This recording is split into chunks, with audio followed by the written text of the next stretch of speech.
folks. How are you today? Right now, let's bring to the stage Dr. Wallach.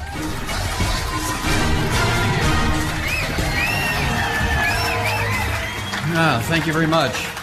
Many of you have heard my lectures recently, and some of you haven't, so some of it, not all of it, will be old hat to you, but for many of you it will be new. Our goal, of course, is to have everybody die after 120. I don't care if it's 150 or 200, whatever it is. We have the capacity, we have the knowledge to get you well beyond 100, no doubt about it. Everybody, when they die past 120, should only have 2 pieces of paper in your health chart, a birth certificate and a death certificate. If you have a 4-inch thick health chart full of all these surgeries and all these diseases, your doctor has failed you, the system has failed you. And we want to be known as the Home Depot of health. We want people, when they think of health, well, I'm not going to run to the doctor. I can do this myself. Just like when you're going to lay tile in your house. Does everybody call a contractor now? No, they say, I'm going to run to Home Depot and price some tile there. And so we have the capacity. Just quickly, the interesting thing of this, which is a September 2000 issue of Scientific American, cover article, almost the entire issue is devoted to human aging and 100-year-olds. There were lectures by different doctors. There were lectures by nurses, or articles by doctors and nurses.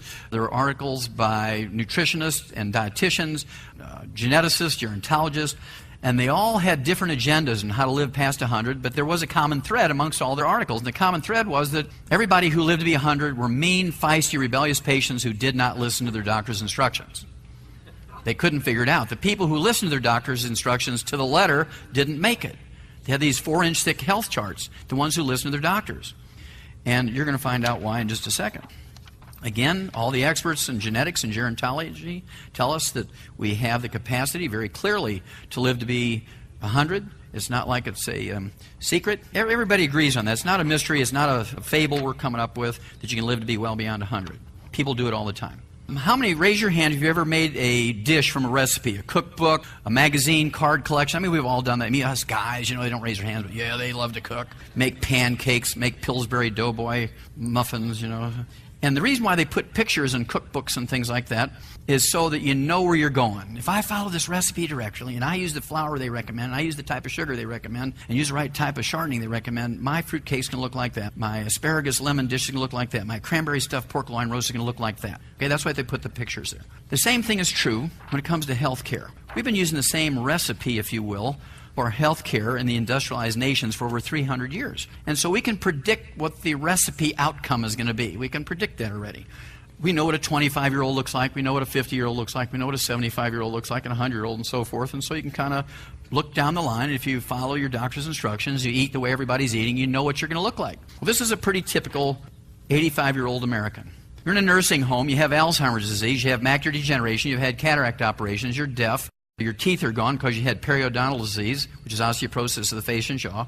Your thyroid has been removed for many reasons, so you're on drugs. You've had your shoulders replaced. You've had carpal tunnel surgeries. You've had your finger joints replaced. You've had multiple back surgeries. You've had angiograms, angioplasties. Stents have been inserted in your coronary arteries. You've had quadruple bypass. You've had a heart transplant. You've had maybe one lobe or an entire lung removed for many different things, including lung cancer, which is the most common cause of cancer in both men and women, regardless if you smoke or not. 95% of the people who get lung cancer don't smoke. Never did smoke.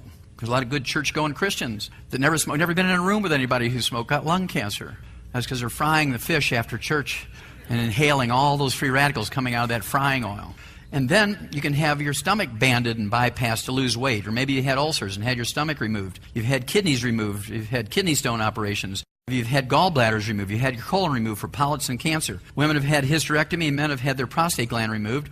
And by the way, the newest information on the PSA, how many of you heard of the PSA test, ladies and gentlemen, for prostate activity? Since 1987 to now, when they actually done the survey, when they removed prostates because they thought it was cancerous by actual biopsy, only 2% were actually cancerous. 98% false alarm. 98% is a false alarm. No man, I shouldn't say that, but no man who's done everything right has ever died from prostate cancer. You can die at 80 and have prostate cancer, but the prostate cancer didn't kill you. Nobody should ever die of prostate cancer. They've had hip replacements, knee replacements. Feet have been amputated because they had diabetes. They're on 25 different medications for lowering cholesterol, for dealing with blood pressure, for thyroid, for diabetes, and many a pain and so forth. And if you follow the doctor's instructions, this is where you're going. This is where you're going to wind up. I'm excited. This is the recipe I want. I'm going to follow this recipe. No, I'm not too excited about that one. Maybe we have to get rich to live a long time. Well, there's never been a billionaire who lived to be 100. Think about it. Now, if money were important to living to be 100, you'd think that billionaires would live to be 100. There's never been a single one. This is just from a couple of months ago out of Forbes magazine. They said the average lifespan for billionaires is 78. The youngest one to die last year was 58 years old. He was the richest man in the United States. He was the heir to the Walmart empire. His daddy, old Sam Walton, when he died, left his entire empire to this guy, and he died at 58.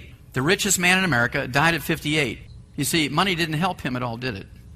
I know, it's intelligence. That's it. We got to get more degrees in school. That'll do it.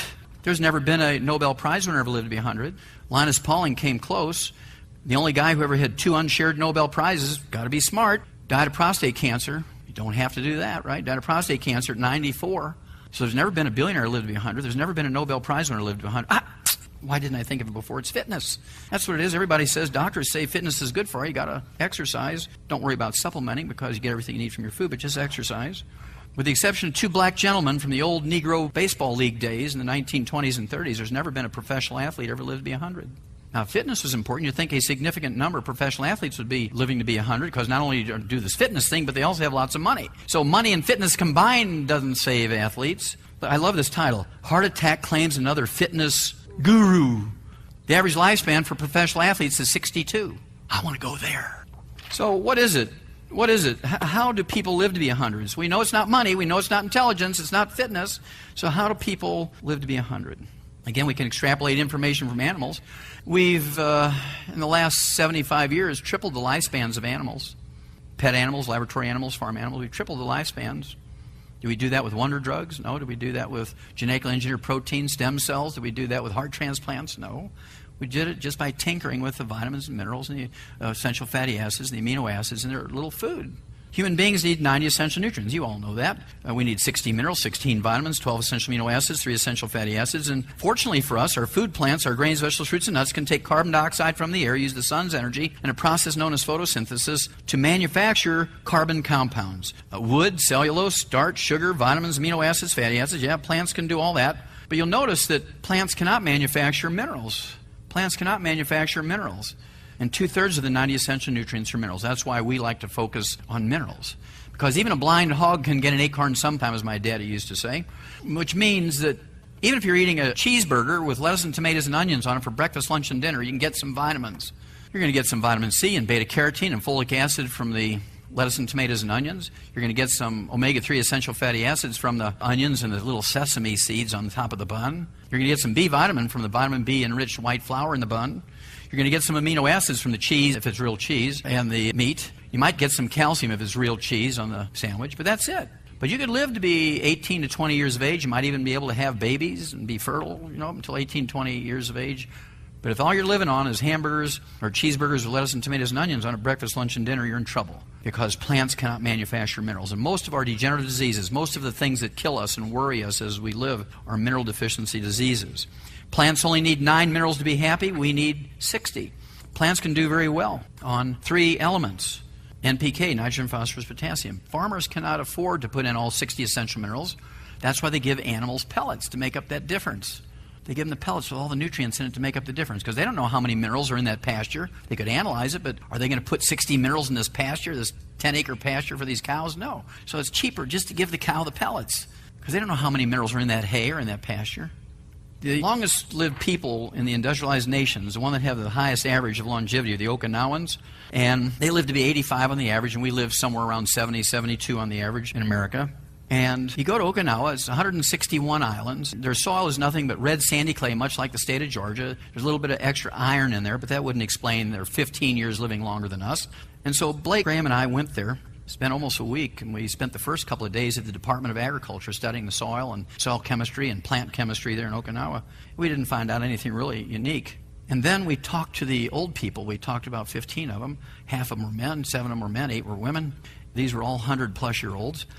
And we only had to ask one question because this is a 25-year study. 25-year study in the Okinawans. It was identical twin doctors. One got a medical degree from Harvard. The other got his Ph.D. in pharmacy. And they spent 25 years there trying to figure out why the Okinawans lived so long. They counted how many steps they took, how many times a day they took a pee, what the volume of their pee was, how many hours they slept, how many calories they took in. At the end of the 25 years, they said, we don't know.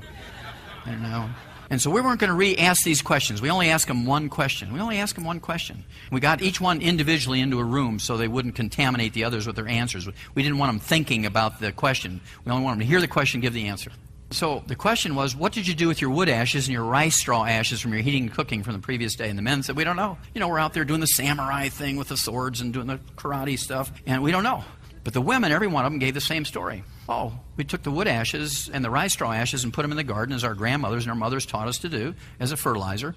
We mixed it in the noodle dough and the rice because it gave it a nicer taste and color. It turned it yellow instead of white. And then thirdly, we cut our salt with it. 10 parts wood ashes and rice straw ashes with 1 part salt.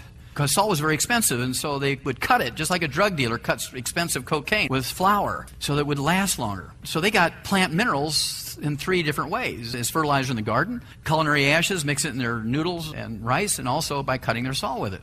And wood ashes and rice straw ashes are the plant minerals that are left when you burn away the carbon in the fuel. And people have been using plant minerals as a supplement since before written history. We know this from the Neanderthals. They were the first people to consciously bury their loved ones when they died, and they always put little pots of wood ashes with them. They never figured out why. Well, wood ashes are plant minerals. They make you live longer. What a concept, make you healthier.